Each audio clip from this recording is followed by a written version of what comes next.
আমরা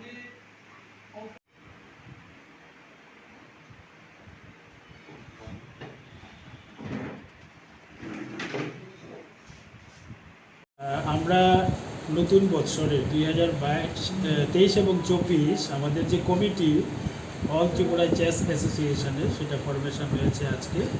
তো এই কমিটিতে মোট আমরা 21 জন সদস্য রয়েছে। তার মধ্যে প্যাট্রন করা হয়েছে আমাদের দুইজনকে, একজন মাননীয় বিধায়ক রতনলাল নাথ এবং রতন চক্রবর্তী, এবং আমাদের যে কাউন্সিলর অভিজিৎ মল্লিক, উনি 33 নং ওয়ার্ডের কাউন্সিলর।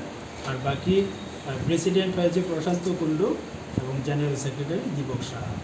তো পর্যায়ক্রমে আমরা 21 জন সদস্য নিয়ে আমাদের কমিটি করা হয়েছে। এই কমিটি আমাদের 1 বছরের জন্য করা হয়েছে। তো এখানে আমাদের মূল যে বিষয়টাকে এখানে টার্গেট করা হয়েছে, 1 বছরের মধ্যে আমরা স্কুলগুলোতে আমরা যাতে দাবাকে চালু করতে পারি এবং পাশাপাশি বিভিন্ন ক্লাবে আমরা চেস লিগ টুর্নামেন্ট অর্থাৎ ক্লাব চেস লিগ টুর্নামেন্ট চালু করতে পারি, তার জন্য বিশেষভাবে গুরুত্ব দেওয়া হয়েছে। পাশাপাশি সমস্ত ডিস্ট্রিক্টগুলোতেও যেন ডিস্ট্রিক্ট কমিটি ফরমেশন করা হয় এবং সেখানে রেগুলার বেসিসে টুর্নামেন্ট করা হয়, সেদিকে আমরা আশা রাখছি।